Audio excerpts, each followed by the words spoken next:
After a week of travel, we finally made it to Hue, Vietnam, which is the closest city to where my dad grew up. This is his oldest brother's home, he still lives there, and his grandkids right there.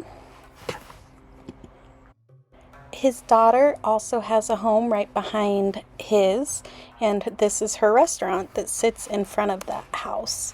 Really, really amazing food. I know I'm already a little biased, but regardless, I really did believe that this was the best food we had of the whole trip. It was really flavorful.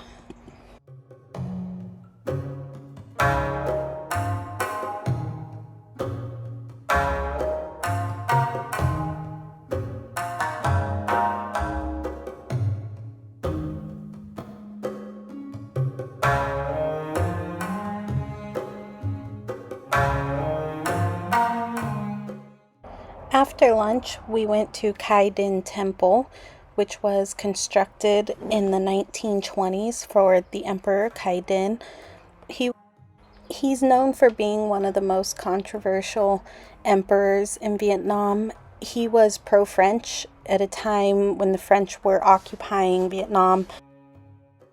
He believed in the westernization of the country to make it more of a powerhouse to compete with the world.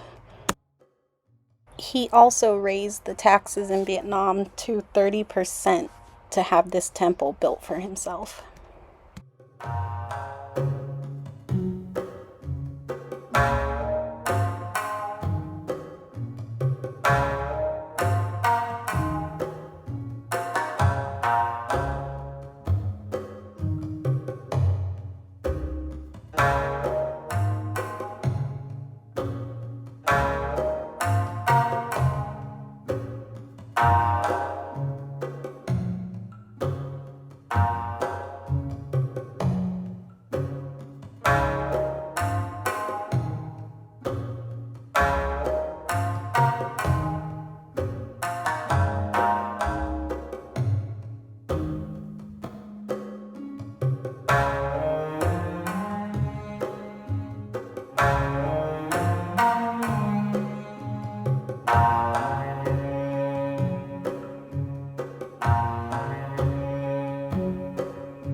Well, Khai Din was clearly a very self-serving emperor. The grounds, the interior of the temple were still absolutely stunning and really something amazing to see.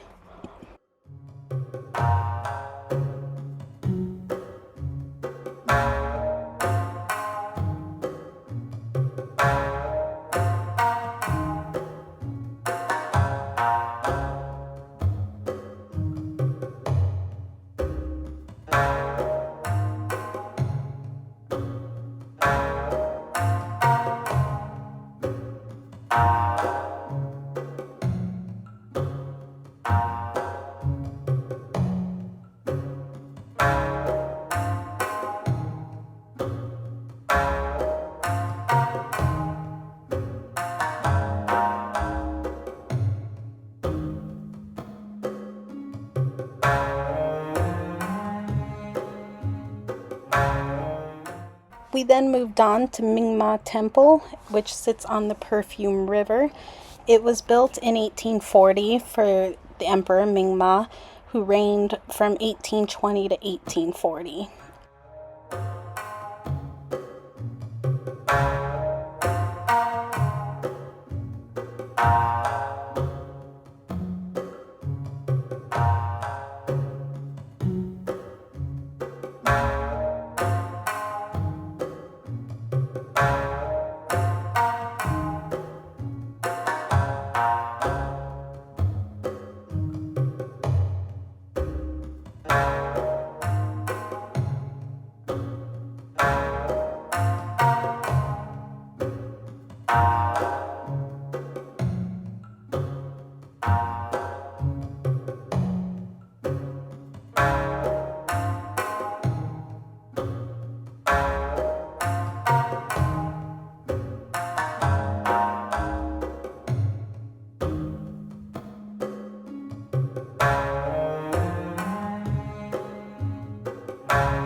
Again, all the temples in Vietnam are just staggering, but I really felt like those in Hue were even more amazing. Just the history, the age and architecture that you could see behind them were incredible.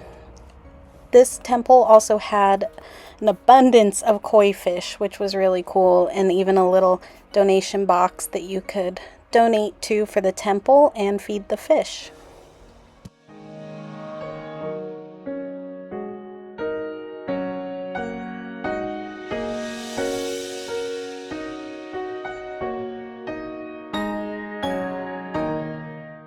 After the temple tour, we stopped for a little break and refreshment for some fresh sugar cane juice. Thought it was really cool getting to see how they make it.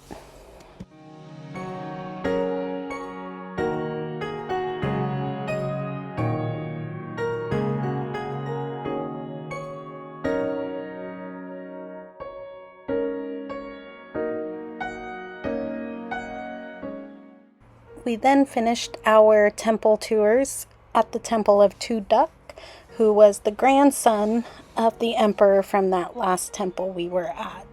This temple was completed in 1867, and Tu Duc was actually the longest ruling emperor in Vietnam. We were also told by a local tour guide a couple of very interesting facts. That this emperor had 104 wives, but he was known as the unlucky king because he never fathered a son. He was also unlucky in that it was during his reign the French invaded and occupied Vietnam, turning his leadership ultimately into more of a puppet regime. So this led to the decision after his death to be made that he would not be buried here, and nobody actually knows where he was buried because the 200 servants who were responsible for interning him were beheaded to make sure that they could never tell anybody where he had been buried.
Hue is known for having a lot of rain, especially compared to the north and south of Vietnam.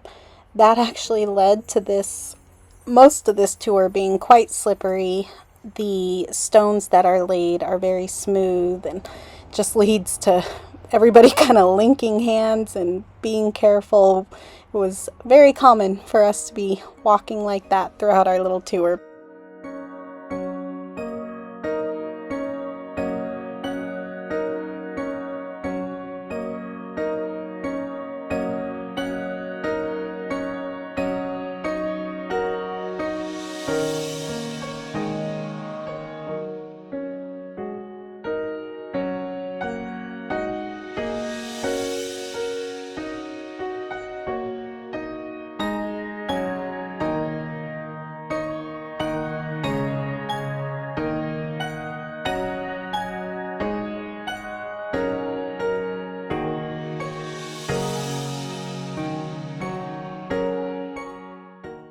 The following day, my dad got us an English-speaking tour guide who knew so much about the area, and I didn't know that they were so common to find and really easy to find for tourists, which was great.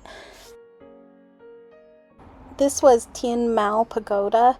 It's also known as the Pagoda of the Celestial Lady, and it dates back to 1601.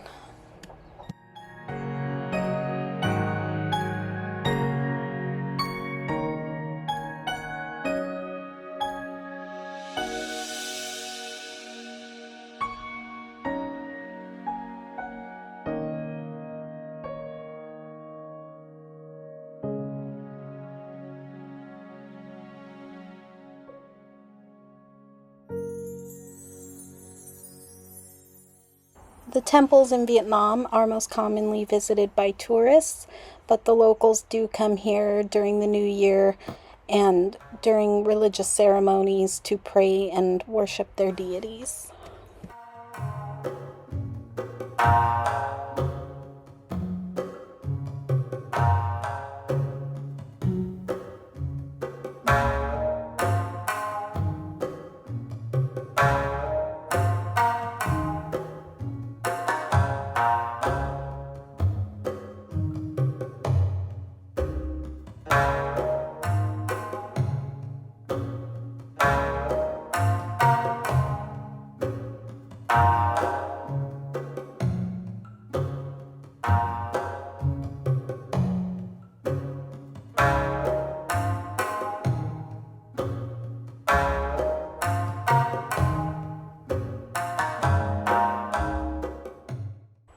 This is the card that the Buddhist monk Thich Quan Duc took to the site where he very famously burned himself alive as a protest for religious freedom in 1963, at a time in Vietnam when Buddhists were largely being persecuted and only Christian ideals were being allowed in the country.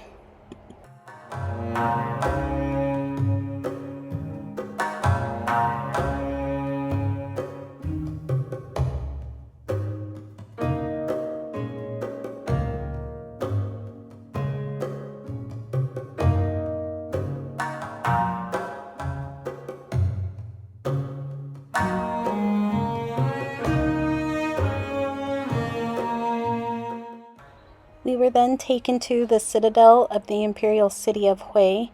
This was the area where the capital was protected from 1802 to 1945. And while it was still a really amazing space and gorgeous, the architecture was so intricate, I thought it was really interesting that because of the Vietnam War, very little of it is still around from what was original. There used to be 160 buildings, and now they have less than a dozen.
In the Citadel, we also got to try our hand at making incense, which was really cool to see how they did it.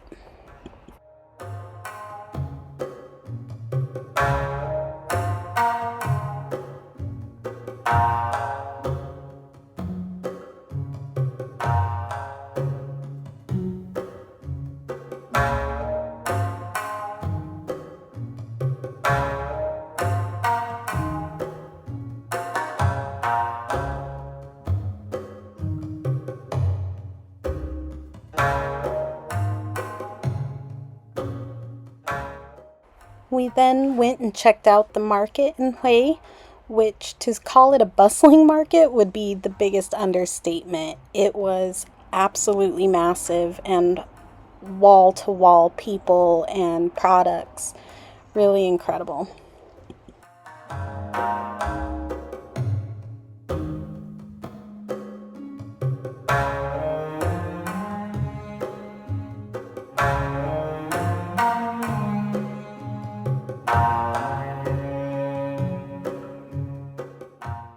Our family in Vietnam then took us on a boat cruise of the Perfume River, where they performed traditional Vietnamese music, which we thought was so cool because this was music my dad grew up hearing as a child. Tôi có người em trong hương của người trẻ ôm đi lòng của kinh thành của xưa xưa tuổi trưa em che non lá sông hương liếc nhìn ngẩn ngơ. At the end of the performance, you go out onto the deck of the boat and release these lanterns and the fish into the river as a little tradition.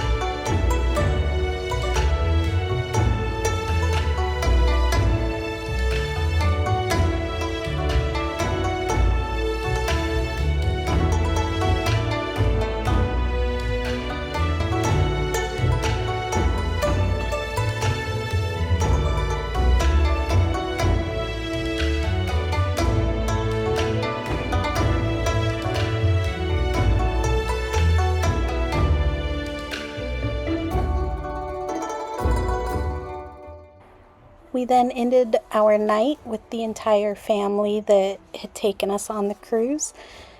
And we walked across the Perfume River Bridge and went to this little outdoor restaurant that served sweet soup. It's a Vietnamese treat that is often just pureed fruit of some sort, and then they add ice to it to make it like little cold soup.